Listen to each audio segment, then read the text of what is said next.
বাংলাদেশ নৌবাহিনীর নবনির্মিত navy medical কলেজের আনুষ্ঠানিক উদ্বোধন করেছেন নৌবাহিনী প্রধান অ্যাডমিরাল এম নাজমুল হাসান। বুধবার দুপুরে চট্টগ্রামের বানৌজা ঈশা খান সংলগ্ন বন্দরটিলা এলাকায় নবনির্মিত নেভি মেডিকেল কলেজের উদ্বোধন করা হয়।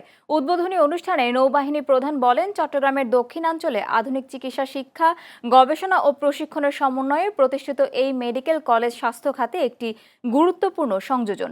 তিনি উল্লেখ করেন, দক্ষ, নৈতিক ও পেশাদার চিকিৎসক তৈরি করার মাধ্যমে একটি সশস্ত্র বাহিনীর চিকিৎসা সক্ষমতা বৃদ্ধিতে ভূমিকা রাখবে এবং একই সঙ্গে সাধারণ জনগণের জন্য উন্নত স্বাস্থ্যসেবা নিশ্চিত করতে সহায়ক হবে।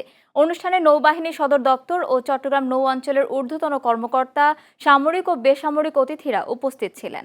নেভি মেডিকেল কলেজ চট্টগ্রামের জন্য আমার আন্তরিক শুভকামনা জানাই। এই প্রতিষ্ঠান জ্ঞান দিয়ে, শৃঙ্খলা দিয়ে এবং মানবতা দিয়ে ভবিষ্যতের উন্নতির সোপানে আরও এগিয়ে যাবে, এই আমার প্রত্যাশা।